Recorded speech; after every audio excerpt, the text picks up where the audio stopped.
বিচারককে আর্তনাদ করতে হচ্ছে, তাকেও বলতে হচ্ছে যে আমার যদি কিছু হয় তার ব্যবস্থা যেন হাইকোর্ট নেয়। তাহলে বিচারক যদি আর্তনাদ করে তাহলে বিচার প্রার্থী যারা আমরা দাঁড়িয়ে আছি আমাদের কি অবস্থা ভাবুন। আমরা যারা বাংলার মানুষ বিচার চাইছি আমাদের কি অবস্থা ভাবুন।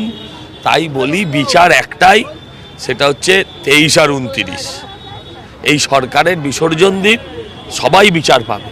এ তো করবেই, এরম অনেক হবে, আমাদের অনেক গ্রেপ্তার হবে, হ্যাঁ বিরোধীদের অনেক গ্রেপ্তার হবে, এটা হবেই। তৃণমূল বুঝতে পেরেছে যে ওদের বিসর্জন আসন্ন, আসতে দিন। দশমী এগিয়ে আসছে, কোনো চিন্তা নেই, তৃণমূলের বিসর্জন হবে। এরা কারণ নয়, তৃণমূল শুধু পিসি আর ভাইপোর, আর কারণ নয়।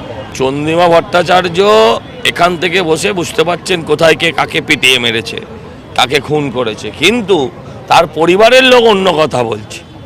তার পরিবারের লোকের থেকে যদি এখন চন্দ্রিমা ভট্টাচার্য বেশি জানেন, তাহলে আমার ঠাকুমা যেটা বলতেন সেটা ঠিক, মায়ের থেকে মাসির দরদ বেশি।